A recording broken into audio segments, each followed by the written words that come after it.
Hello students, आज हम discuss करने वाले हैं इंटरनेशनल ट्रेड और फाइनेंस में बायलैटरल और multilateral methods of exchange control. Previous lecture में हमने डायरेक्ट मेथड में यूनिलैटरल मेथड डिस्कस करे थे और आज हम डिस्कस करेंगे बायलैटरल और मल्टीलैटरल मेथड, द्विपक्षीय अथवा बहुपक्षीय तरीके। सबसे पहले स्टार्ट करेंगे इसके मीनिंग से। Bilateral or multilateral methods are those methods when two or more countries adopt certain measures to control the exchange trade. These methods have repercussion on all the countries with jointly resort to this system. जब दो या दो से अधिक देश मिलकर आपसी समझौते के आधार पर विदेशी विनिमय दर को नियंत्रित करने के लिए तरीके अपनाते हैं और जिनका प्रभाव दो या दो से अधिक राष्ट्रों पर पड़ता है, तो ऐसे तरीकों को हम द्विपक्षीय या बहुपक्षीय रीतियां कहते हैं।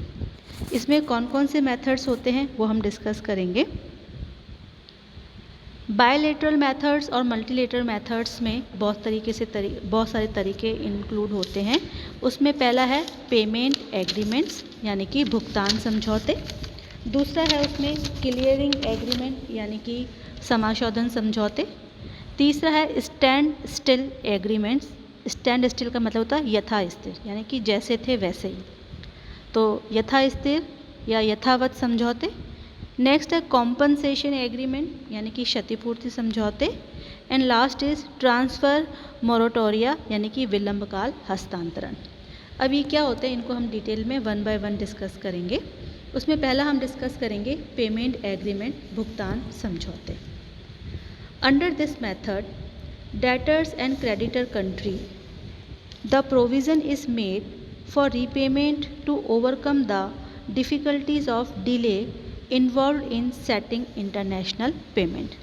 जो पेमेंट एग्रीमेंट होते हैं वह दो देशों के बीच में इस उद्देश्य से के लिए किया जाता है कि एक तो होता है इसमें बोरोवर कंट्री यानी कि डेटर और क्रेडिटर, दो कंट्री होती है।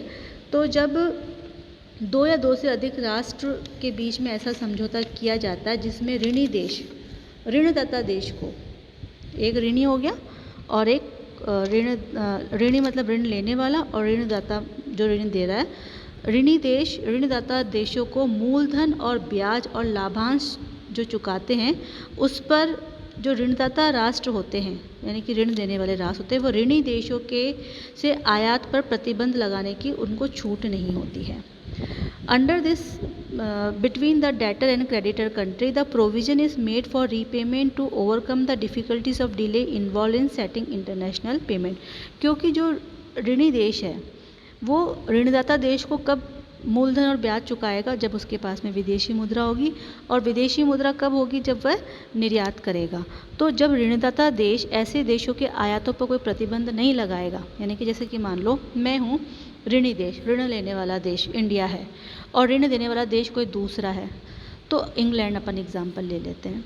तो अगर इंग्लैंड भारत के आयातों पर प्रतिबंध लगा देगा तो भारत के पास में विदेशी मुद्रा नहीं आएगी और वो इंग्लैंड को वापस से अपना लोन नहीं चुका पाएगा।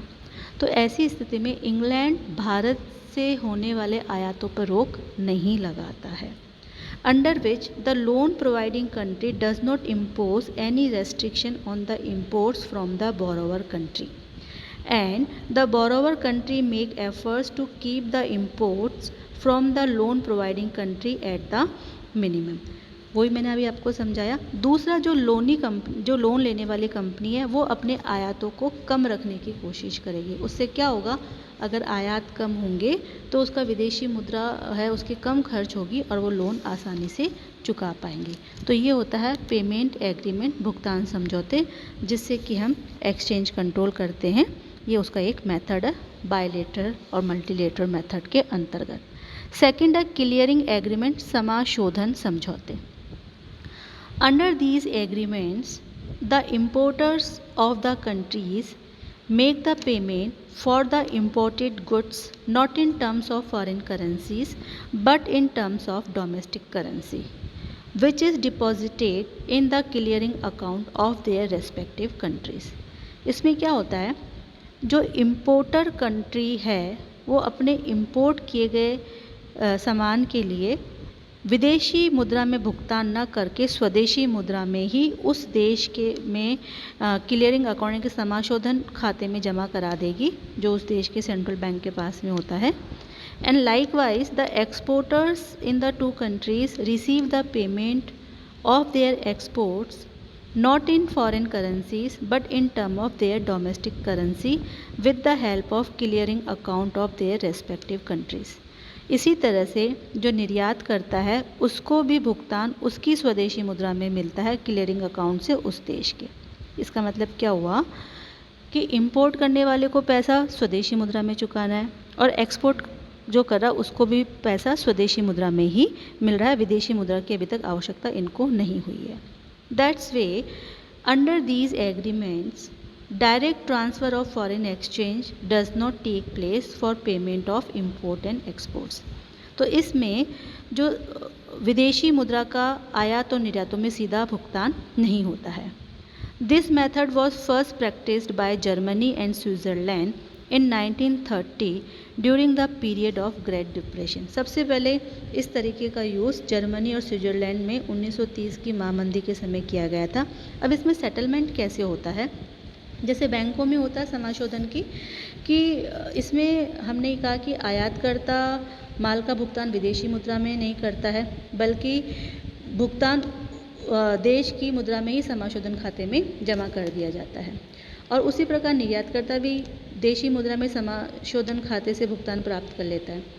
यदि आयात और निर्यात बराबर है तो विदेशी मुद्रा की आवश्यकता ही नहीं पड़ती, लेकिन अगर आयात और निर्यात बराबर नहीं है तो जो अंतर की राशि है केवल उसका ही भुगतान करने के लिए हमें विदेशी मुद्रा चाहिए। और ये किस दर पर होगा, ये दर पहले से ही सरकार के द्वारा निश्चित होती है ना, उस समय नहीं करेंगे, तो पहले से निर्धारित विनिमय दर पर बची हुई राशि का भुगतान कर दिया जाता है। ये समाशोधन खाते के एग्रीमेंट के द्वारा ये ऐसा होता है। तो ये क्लियरिंग एग्रीमेंट हो गया। नेक्स्ट अपना है स्टैंड स्टिल एग्रीमेंट्स, यथास्थिर या यथावत समझौते। Under these agreements restriction is imposed on movement of capital between two countries and the short term loans of the debtor countries are converted into long term debts. Besides, arrangement is made for making payment of foreign liabilities in installment. जो यथास्थिर समझौते हैं, इन समझौते के अंतर्गत दो देशों के बीच पूंजी के आवागमन पर रोक लगा दी जाती है और अल्पकालीन ऋणों को दीर्घकालीन ऋणों में बदल दिया जाता है, और विदेशी व्यापारियों को भुगतान, ऋण और पूंजी के लिए धीरे धीरे भुगतान की व्यवस्था कर दी जाती है। और इस पद्धति को यथास्थिर पद्धति इसलिए कहते हैं क्योंकि इसमें ऋणी देश को अधिक समय दिए जाने से, जो शॉर्ट टर्म लोन है उनको लॉन्ग टर्म में चेंज कर दिया।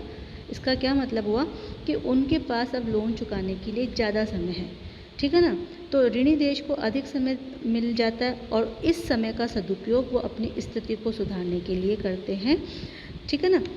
As a result the debtor country gets some time to get rid of its immediate crisis and this system was followed by Germany during the great depression of 30s। और इस रीति का भी सबसे पहले पालन या जिसको फॉलो सबसे पहले जर्मनी ने 1930 की आर्थिक मंदी में किया था, उसके बाद बाकी के देशों ने भी इसको अपनाना शुरू किया। नेक्स्ट है कॉम्पनसेशन एग्रीमेंट, क्षतिपूर्ति समझौते। Under this system the countries just enter into agreement of barter type of import and export in which there is no transaction of foreign currencies. The import and exports value of the two countries exactly balance each other।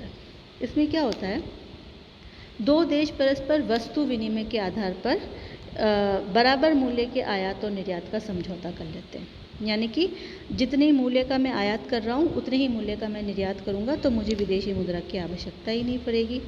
अर्थात आयातकर्ता देश को आयात मूल्य के बराबर ही निर्यातकर्ता देश को माल का निर्यात करना पड़ता है। तो एक दूसरे का भुगतान बिल्कुल बराबर होने से विदेशी मुद्रा की समस्या ही पैदा नहीं होती है। तो ये होता है कॉम्पनसेशन एग्रीमेंट। नेक्स्ट है ट्रांसफ़र मोरेटोरिया, जिसे हम बोलेंगे विलंब काल हस्तांतरण। Under this system the government puts a ban on the payment to foreigners और क्रेडिटर्स, यानी कि सरकार प्रतिबंध लगा देती है विदेशी को या ऋणदाता को भुगतान करने के लिए। और the local debtors however make the payment due to their foreign creditors to the central bank, और जो लोकल क्रेडिटर है वो सेंट्रल बैंक के पास में अपना पेमेंट कर सकते हैं। The fund are release by the central bank to the foreigner when the reserve position of overall balance of payment situation of the country improves. अब जैसे कि मान लो मैं इम्पोर्टर हूँ और मुझे फॉरेनर को पेमेंट करना है, तो मैं फॉरेनर को ना करके सेंट्रल बैंक को पेमेंट कर दूँगी, ठीक है। लेकिन सेंट्रल बैंक उस निर्यातकर्ता को पेमेंट अभी नहीं करेगा, ठीक है ना, विलंब काल में, यानी कि कुछ समय बाद करेगा। तो जब तक वो विदेशी मुद्रा किसके पास में है, सेंट्रल बैंक के पास में। अब सेंट्रल बैंक इस जो विलंब काल है उसका सदुपयोग करेगा परिस्थितियाँ सुधारने के लिए, और जब परिस्थितियाँ इम्प्रूव हो जाएगी तो वो पेमेंट रिलीज़ कर दिया जाता है। तो इस पद्धति से क्या फ़ायदा होता है कि निश्चित अवधि में विनिमय दर में असंतुलन को ठीक करने के लिए पर्याप्त समय मिल जाता है। इसीलिए इस पद्धति को विलंबकाल हस्तांतरण या हस्तांतरित अधिस्थगन के नाम से जाना जाता है। और विलंब काल जो होता है वह कितना विलंब के बाद में हम भुगतान कर सकते हैं, इसका निर्णय आपसी समझौते के द्वारा किया जाता है। तो ये अपना हो गया ट्रांसफ़र मोरेटोरियम। तो आज हमने डिस्कस करा था बायलैटरल और multilateral methods of exchange control.